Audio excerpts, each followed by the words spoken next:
नमस्कार। आप देख रहे हैं बिहार प्राइम 24, बिहार की आवाज़, देश दुनिया की पहचान। आज हम लेकर आए हैं बिहार की 25 बड़ी और ताज़ा खबरें, राजनीति से लेकर विकास तक, जनता की आवाज़ तक। तो चलिए शुरू करते हैं आज की प्रमुख खबरें। बिहार विधानसभा चुनावों की तैयारियां अब तेज हो गई हैं। राजद ने अपने 143 उम्मीदवारों की पहली सूची जारी कर दी है, जिनमें 24 महिलाएं भी शामिल हैं। वहीं कांग्रेस ने 59 सीटों पर अपने उम्मीदवार तय किए हैं और आम आदमी पार्टी ने चौथी सूची जारी करते हुए 132 प्रत्याशी घोषित किए हैं। महागठबंधन के भीतर सीट बंटवारे को लेकर अब टकराव खुलकर सामने आ गया है। कांग्रेस और राजद के बीच कई सीटों पर ओवरलैप हुआ है, जिससे मतभेद गहराए हैं। वहीं जेएमएम ने भी बिहार चुनाव से खुद को अलग कर लिया है। इसे राजनीतिक साजिश बताया गया है। छोटी पार्टियां जैसे हम, हिंदुस्तानी आवाम मोर्चा, वीआईपी और आरएलएम अब किंग मेकर की भूमिका में दिख रही हैं। विशेषज्ञों का कहना है कि अगर ये दल अलग अलग गठबंधनों में शामिल होते हैं तो कई सीटों का समीकरण बदल सकता है। नामांकन प्रक्रिया पूरी हो चुकी है और दूसरे चरण के चुनाव के लिए 300 से ज्यादा नामांकन रद्द कर दिए गए हैं। 61 उम्मीदवारों ने अपने नाम वापस ले लिए हैं। इस बीच कई बड़े नेताओं के बेटे और रिश्तेदार भी मैदान में हैं, जिससे मुकाबला दिलचस्प बन गया है। पटना और सीमांचल क्षेत्र में बगावत के सुर तेज हो रहे हैं। परिहार और बिलसंड विधानसभा में पार्टी नेताओं का विद्रोही रुख उनके दलों के लिए मुसीबत बन सकता है। स्थानीय स्तर पर कई बागी उम्मीदवार स्वतंत्र रूप से चुनाव मैदान में उतर चुके हैं।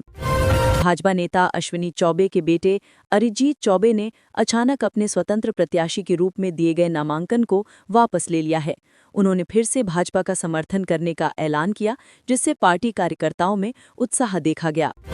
चुनाव आयोग ने बिहार में कैश, शराब और ड्रग्स के वितरण पर सख्त निगरानी का आदेश दिया है।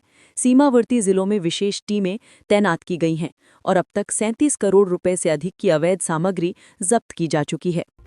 राज्य में 2 चरणों में मतदान होना है। पहला चरण 6 नवंबर को और दूसरा 11 नवंबर को। मतगणना 14 नवंबर को होगी। इस बार मुकाबला कड़ा माना जा रहा है, क्योंकि कई सीटें पिछली बार बहुत कम वोटों के अंतर से जीती गई थीं।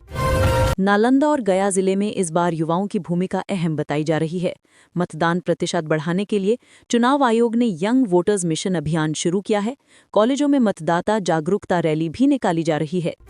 बाढ़ प्रभावित क्षेत्रों में राहत कार्य और पुनर्वास पर भी राजनीति गरमाई हुई है। विपक्ष ने नीतीश सरकार पर राहत वितरण में गड़बड़ी का आरोप लगाया है, जबकि सरकार का कहना है कि सभी प्रभावित परिवारों को मुआवजा पहुंचाया जा चुका है।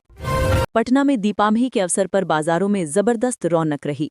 सोना, चांदी और इलेक्ट्रॉनिक वस्तुओं की बिक्री में पिछले साल की तुलना में 35% तक वृद्धि हुई है। कारोबारी वर्ग ने उम्मीद जताई है कि ये ट्रेंड छठ पूजा तक जारी रहेगा। रेलवे ने बिहार के यात्रियों के लिए त्योहारी सीजन में 12 अतिरिक्त स्पेशल ट्रेनें चलाने की घोषणा की है। इन ट्रेनों से दिल्ली, मुंबई और सूरत जाने वालों को बड़ी राहत मिलेगी। गया में विष्णुपद मंदिर और बोधगया में दीपोत्सव के मौके पर भारी भीड़ उमड़ी। पर्यटन विभाग ने अनुमान लगाया है कि इस बार दीपावली सप्ताह में 5 लाख से ज्यादा पर्यटक आएंगे। बेगूसराय में एक बड़ी फैक्ट्री में लगी आग को दमकल की 10 गाड़ियों ने 3 घंटे की मशक्कत के बाद बुझाया। कोई जनहानि नहीं हुई, लेकिन लाखों का माल जल गया। सिवान में डकैती की एक वारदात ने पुलिस को चुनौती दी है।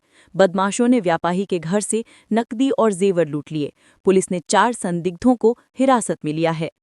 मुजफ्फरपुर में बालिका गृह कांड पर कोर्ट ने आज बड़ी सुनवाई की। मुख्य आरोपी की जमानत अर्जी फिर से खारिज कर दी गई है और अगली सुनवाई अब 25 अक्टूबर को होगी। भागलपुर में गंगा नदी का जलस्तर घटने के बाद भी तटबंध मरम्मत का काम पूरा नहीं हो सका है। स्थानीय लोगों ने प्रशासन से त्वरित कार्रवाई की मांग की है। दरभंगा एयरपोर्ट से नई दिल्ली के लिए सीधी फ्लाइट सेवा अगले हफ्ते शुरू होगी। इससे उत्तर बिहार के यात्रियों को बड़ी सुविधा मिलेगी। बिहार बोर्ड ने 10वीं और 12वीं की परीक्षा तिथि घोषित कर दी है। परीक्षाएं फरवरी 2026 में होंगी और प्रैक्टिकल परीक्षा जनवरी में आयोजित की जाएगी। नीतीश सरकार ने राज्य के शिक्षकों के लिए महंगाई भत्ते में 4% की बढ़ोतरी का ऐलान किया है।